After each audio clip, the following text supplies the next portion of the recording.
चलो प्रश्नावली 4.3 का सवाल नंबर 6। सवाल नंबर 6 क्या कह रहा है, एक आयताकार खेत का विकर्ण उसकी छोटी भुजा से 60 मीटर अधिक लंबा है।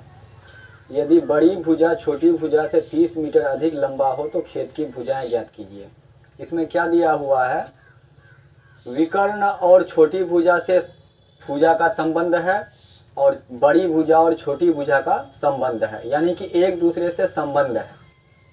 तो इसमें पूछ रहा है खेत है आयताकार, तो खेत की भुजाएं ज्ञात कीजिए। आयत का भुजा क्या होता है, एक लंबाई होता है, लंबाई वाला भुजा होता है, एक चौड़ाई वाला भुजा होता है। तो हम इसको मान लेते हैं, जैसा कि अगर चौड़ाई को हम 100 मानते हैं,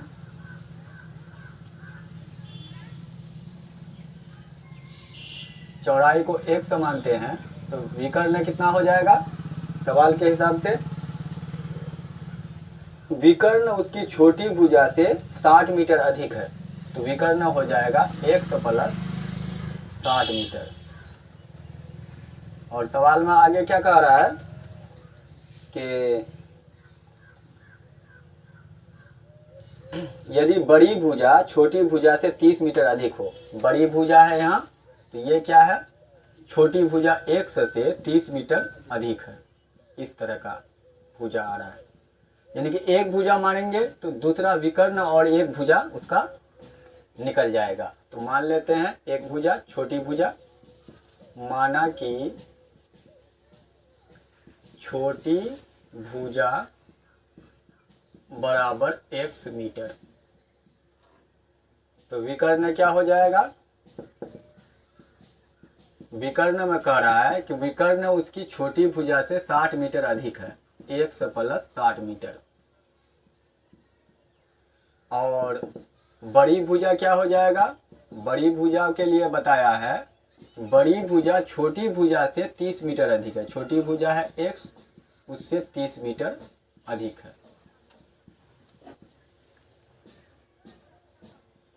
प्रश्नानुसार अब देखो, आयत का प्रत्येक कोण कितना डिग्री का होता है, 90 डिग्री का होता है। तो यहाँ पर कोण C क्या हो जाएगा, 90 डिग्री। कोण C अगर 90 डिग्री है तो त्रिभुज BCD कैसा त्रिभुज है, त्रिभुज BCD एक समकोण त्रिभुज है, क्योंकि कोण C बराबर 90 डिग्री, इसलिए त्रिभुज BCD एक समकोण त्रिभुज है। समकोण त्रिभुज है, समकोण त्रिभुज है तो उसमें पाइथागोरस प्रमेय लग सकता है। पाइथागोरस प्रमेय कर्ण का वर्ग शेष दो भुजाओं के वर्गों के योग के बराबर। तो यहाँ लिख देते हैं पाइथागोरस प्रमेय से, पाइथागोरस प्रमेय से क्या हो जाएगा, कर्ण उसका है BD, BD का स्क्वायर शेष दो भुजा क्या क्या है, BC का स्क्वायर जोड़ CD का स्क्वायर के बराबर होगा। अब BD हमारा क्या है, BD 100 प्लस 60 है, 100 प्लस 60 का स्क्वायर बराबर हो जाएगा BC 100 के स्क्वायर के और CD 100 प्लस 30 के स्क्वायर के। अब इसको हल करोगे तो 100 प्लस 60 का square A plus B whole square, तो A स्क्वायर प्लस 2AB जोड़ B स्क्वायर, और इस बार 100 का स्क्वायर 100 स्क्वायर, यहाँ भी A plus B whole square, तो A स्क्वायर प्लस 2AB जोड़ B स्क्वायर।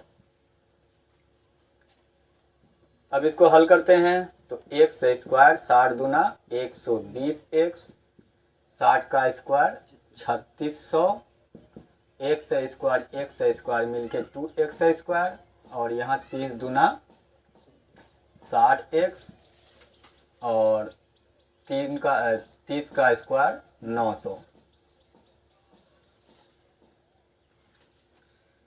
अब क्या करते हैं, टोटल चीज़ को इस पार कर देते हैं और टोटल चीज़ को उस पार कर देते हैं, क्योंकि हमारा 2x स्क्वायर यहाँ प्लस में है, हम प्लस में रखना चाह रहे हैं। तो 2x square plus 60x plus 900 बाएं तरफ कर दिया और दाएं तरफ ये सारा चीज को उठाकर लेकर गए। तो चिन्ह कोई नहीं बदलेगा, इस पार से उस पार होने पर ही चिन्ह बदलता है। 2x² प्लस x² इस पार आके माइनस x², 60x यहाँ है, प्लस 120 इस पार आके माइनस 120, यहाँ 900 है, प्लस 3600 इस पार आके माइनस 3600, इस पार क्या बचा, कुछ नहीं बचा तो 0 बचा। अब x² 2x² से 1x² जाएगा, x² 60 से 120 जाएगा माइनस 60x, और 900 से 3600 जाएगा 2700 बराबर 0। यहाँ पर क्या हुआ, एक द्विघात समीकरण का रूप ले चुका है, ax² bx प्लस c का रूप ले चुका है। अब द्विघात समीकरण का हल निकालेंगे। यहाँ से कोई सा भी विधि लगा सकते हो इस द्विघात समीकरण का हल निकालने के लिए। तो वैसे गुणनखंड विधि आसान होता है, छोटा भी होता है, तो गुणनखंड विधि लगाना बेस्ट रहेगा। x² माइनस 60x माइनस 2700 को, अब 2700 का गुणनखंड निकाल के देखते हैं क्या आता है। आधा, 3 दूना 6, 1 10, 5 दूना 10, 1350, फिर 2 से लगाते हैं, 6 दूना 12, 1 15, 7 दूना 14, 1 10, 5 दूना 10। अब 3 से लगाते हैं, 3 दूना 6, 3 दूना 6, 1 15, 3 5 15, फिर 3 से लगाते हैं, 7 या 21, 15, 5 या 15, फिर 3 से लगाते हैं 25 या 75, अब 5 से लगा देते हैं, 5 5 25। बीच का अंक हमको क्या लाना है, माइनस 60 लाना है। तो देखो इसी में से 60 आ जाएगा, 2 दूना 4, 2 दूना 4 या 12, 12 5 60, 5 या 15 या 45, नहीं आ रहा, हमको 60 लाना है ना।